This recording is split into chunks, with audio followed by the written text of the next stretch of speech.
అండి, ఈరోజు ఆనియన్ పకోడీ ఎలా చేయాలో నేర్చుకుందాము. దీనికి కావాల్సిన ఇంగ్రీడియంట్స్ ఆనియన్స్. మనము ఆనియన్స్ తీసుకుంటే మెయిన్ ఇంగ్రీడియంట్. ఇవి ఆనియన్స్ కట్ చేసిన తర్వాత దీంట్లోకి మనకు కావాల్సిన పసుపు, సాల్ట్, కారము వేసేసి కలిపేసుకుందాం. ముందు ఆనియన్స్ కట్ చేసుకుందాం. ఇలా శనగపిండిని ఇలా చల్లించుకుంటామండి. ఏదన్నా పురుగులు కానీ ఏదన్నా సరిగ్గా ఉండల్లాగా ఉన్నా అవన్నీ కూడా పోతాయి అన్నమాట. జస్ట్ ఇలా సీల్ చేసుకుంటే ఫైన్ ఫ్లోర్ అనేది వచ్చేస్తుంది. మిగిలిన తీసేయాలి. సో మిగతాది కూడా జల్లించుకున్నాము, కొంత జల్లించి పెట్టుకున్నాము.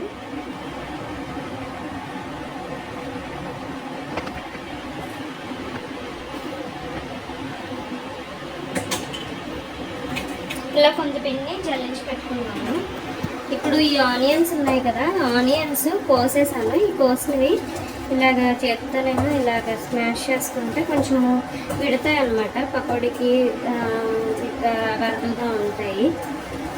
సో ఇలాగ చేస్తాను. మనం ఆల్రెడీ కారము, పసుపు, సాల్ట్ అవి నేను ఆల్రెడీ తీసుకున్నాను దానికి సరిపడా.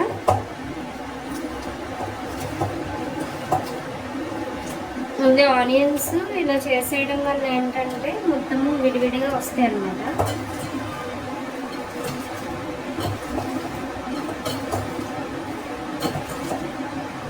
మెయిన్ ఇంగ్రీడియంట్స్ దీంట్లో ఆనియన్స్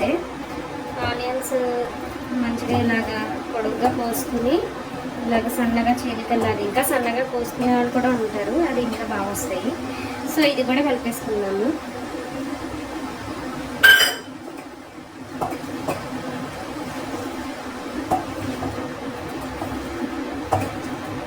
కలుపుకున్న తర్వాత ఇప్పుడు మనం శనగపిండి తీసుకున్నాం కదా, ఈ శనగపిండిని కూడా దీంట్లో కలిపేసుకున్నాం.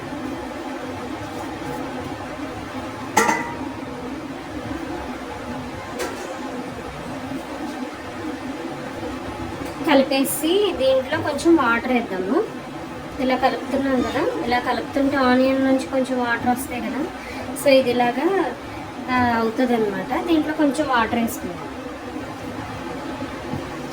కలిసేలాగా వేసుకుందాం.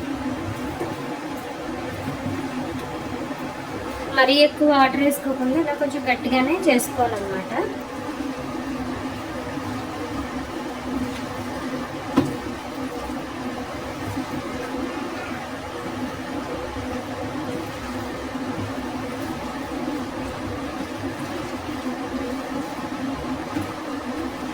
కొంతమంది ఇలా చేసుకునే వాళ్ళు ఉంటారు, అలాగే కొంచెం లేకపోతే పిండి కూడా కలుపుకునే వాళ్ళు కూడా ఉంటారు.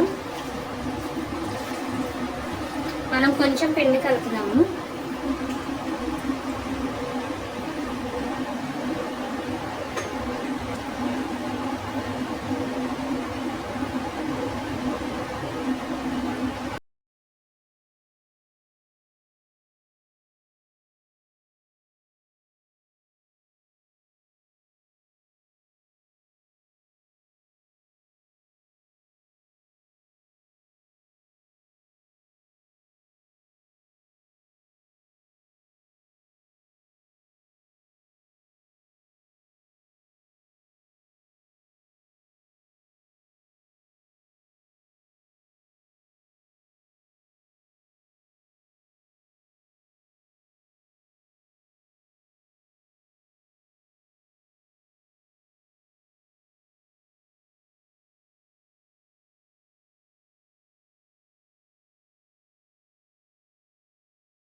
ఇప్పుడు ఇలాగా కొంచెం కొంచెము వేద్దాము. అదిగా ఆయిల్ ఆల్రెడీ కాలిపోయింది కాబట్టి కొంచెం ఇది వెడల్పుగా ఉన్నదే తీసుకున్నాను నేను. వెడల్పుగా ఉన్న దాంట్లో వస్తుంది.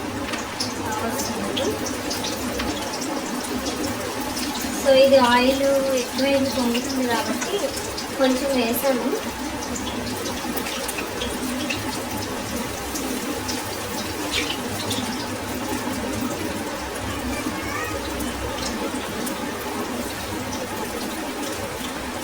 వెడల్పుగా ఉన్న దాంట్లో ఉండి వేయడం వల్ల ఏంటంటే అది బాగా ఉడుకుతుంది అనమాట.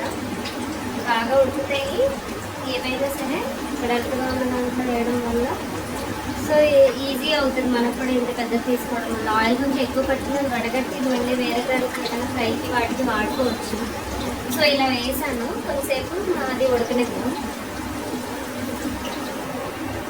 ఇలా గోల్డెన్ బ్రౌన్ కలర్లోకి రావాలన్నమాట. మనం ఫస్ట్ చేసినవి గోల్డెన్ బ్రౌన్ కలర్లోకి వచ్చినవి అవి కొన్ని తీసేద్దాం.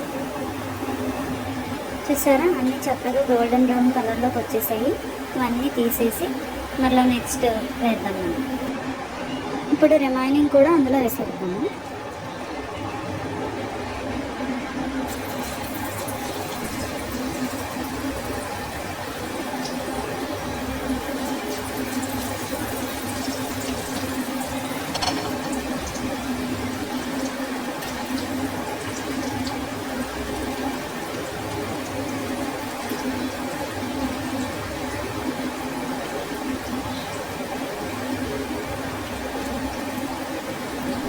సరిపడా నన్ను వేసుకొని రిమైనింగ్ మనం నెక్స్ట్ రౌండ్ వేయాలి. అలాగే మిగిలినవన్నీ కూడా వేసేద్దాము.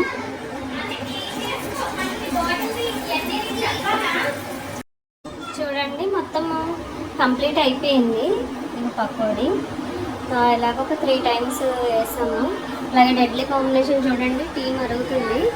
టీ కూడా విత్ కాంబినేషన్. చల్లగా ఉంది వాతావరణం, బయట వర్షం వచ్చింది. సో ఇలా కాంబినేషన్ మీరు కూడా ట్రై చేయండి.